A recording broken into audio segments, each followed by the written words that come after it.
Welcome, everyone. Today, we've got a mind-bending challenge that 90% of adults reportedly fail. It seems common sense isn't as common as we think. Kids seem to breeze through these questions, while grown-ups tend to overcomplicate things. Let's dive into the first question. Picture this: you need to describe a person who doesn't have all their fingers on one hand. What's the adjective? Surprisingly, the correct answer is normal.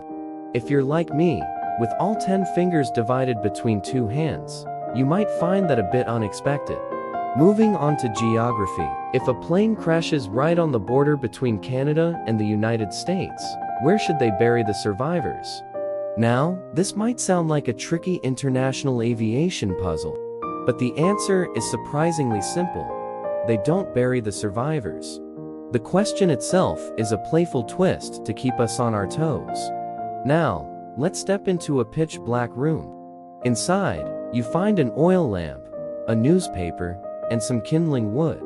But here's the twist: you only have one match. What do you light first? Many might choose the oil lamp, but the correct answer is the match itself. It's a classic example of making us think a bit differently. Next, let's meet Mrs. Brownie, who adores the color pink. Her bungalow is a pink paradise. But here's the twist: there are no stairs. Why? Because it's a bungalow. Sometimes we overlook the simplest solutions.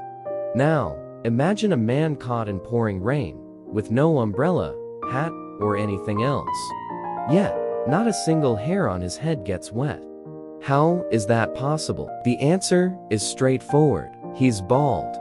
Sometimes, the simplest explanation is the right one. Let's venture into a plane crash paradox. Every single person in the crash died, except 2 who survived. How? Well, they were married. It's a clever play on words that keeps us on our toes. Now, a series of quick-fire questions. What do you sleep on, sit on, and brush your teeth with? It's not a riddle. It's common sense. A bed, a chair, and a toothbrush.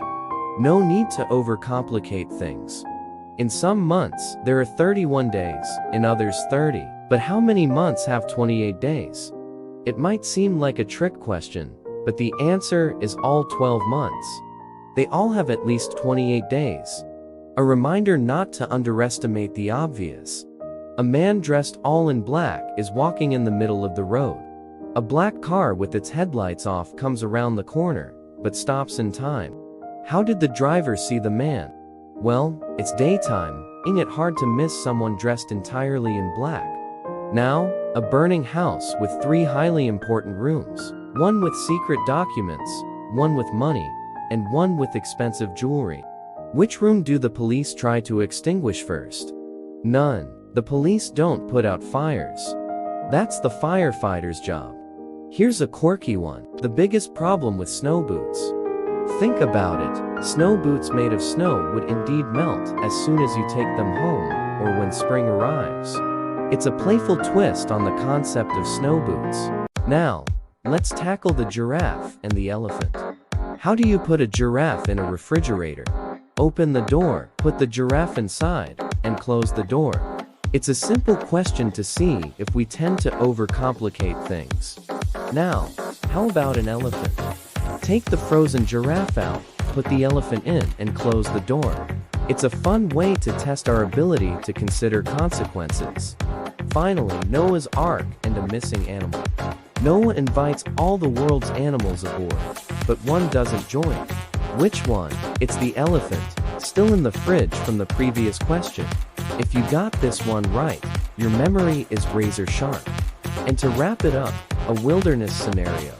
You come across a river with crocodiles, and you need to cross. How can you do it without becoming a crocodile's dinner? Well, swim across all the crocodiles are on Noah's Ark. It's a clever twist that teaches us to learn from our mistakes.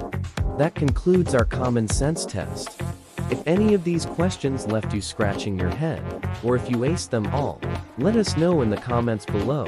Don't forget to like this video and subscribe for more brain-teasing content. Until next time, stay sharp, and keep those brain cells buzzing.